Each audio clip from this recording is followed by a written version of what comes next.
Imagine this. You present to your doctor's office with complaints of fatigue, tachycardia, brain fog, and a long list of other symptoms. You're thinking to yourself, wow, there must be something seriously wrong with me because I'm feeling terrible. To your surprise, the doctor comes back and informs you that you are suffering the consequences of poor hydration. Shocking, right? Yeah. Yes. Well, this is because poor hydration is very common. As a matter of fact, one of the most common medical conditions in the world is dehydration. Many people are aware that hydration, staying hydrated is important, but not many people are aware of the consequences of poor hydration.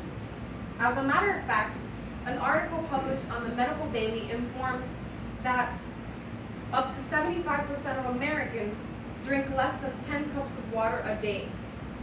Today, I am here to speak to you and to inform you about the importance of staying hydrated and the consequences of poor hydration.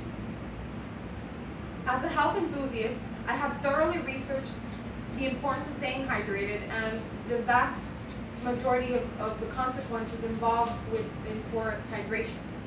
Using my knowledge, I would like to inform you how poor hydration could affect our health both mentally and physically. To begin with, I would like to go over the symptoms that are caused by poor hydration.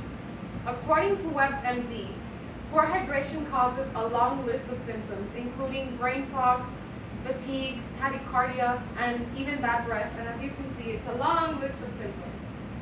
Anyone here been at an outdoor event in the hot sun, and when you're driving home, you find that you're having trouble concentrating? Yes. Well, this could very much be due to poor hydration, because poor hydration causes a loss of concentration and it causes brain fog. So it could very much be that you're not properly hydrated. Another thing that we need to be aware of is the complications. The Mayo Clinic warns us of the several complications involved with poor hydration, which include heat stroke, include seizures, kidney failure, kidney stones, and a long list of things as you can see here. Anyone here a fan of the Miami Dolphins? Okay, so the player Robert Quinn reported last year that he was actually hospitalized due to poor hydration. He had a seizure, and when he went to the hospital, he was surprised to know that the seizure was actually caused by poor hydration. Shocking, right? Yes. Who knew that such complications could happen due to poor hydration? So now that we have gone over the complications and how poor hydration could affect our health physically, I would like to go over how poor hydration affects our health mentally. And I want you to imagine this. Let's say you all have an exam, and you have to get an A in this exam, because if you don't get an A, you're not going to be able to get an A in the class. Well, we've all been there. And what we start to do is that we start to drink lots and lots of coffee, and we start to drink energy drinks. Meanwhile, our body is depleting the water store because caffeine acts as a diuretic. And for every cup of coffee that we have to have an additional cup of water to our 10 normal cups of water a day. And then, before you know it, you're so focused on studying that you only have 4 cups of water that day. Next thing you know, it's exam time, and everything you studied is a big blur. Sound familiar? Yes. Yes. Well, this is because poor hydration impairs your short-term and long-term memory. As a matter of fact, the Corey Stinger Institute informs that a simple, small 2% drop in body water could impair your cognitive function. And it could cause a bunch of these symptoms. It impairs your short-term memory, your long-term memory, your concentration, your attention, and even your arithmetic capability. It affects a lot of things. Now, not only does poor hydration affect your cognitive function, it also affects your mood. According to a study published on the Journal of Nutrition,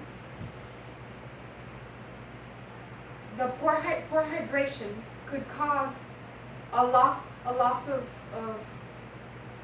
a focus, it could cause irritability, and it could cause some other things. In this study, what they did is that they tested 25 women, how hydration could affect their mood and their concentration.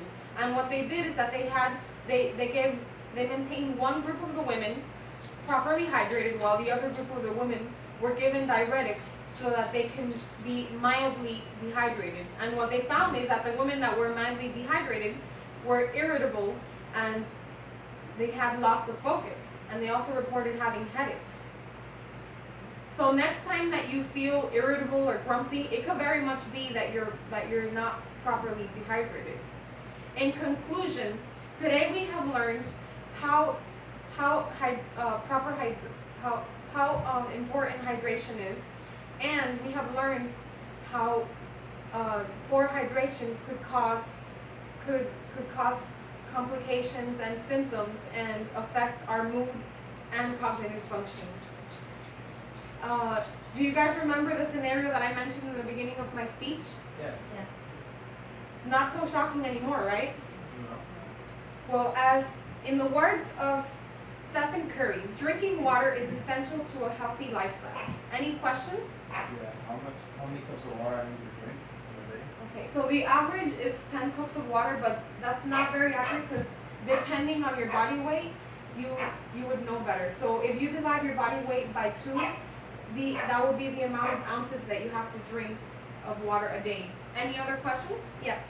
Does a child need to drink the same amount of water as an adult? Well, no.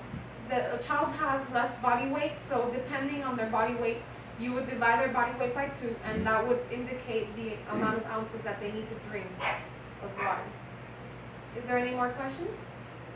Okay, thank you so much for coming and for your time.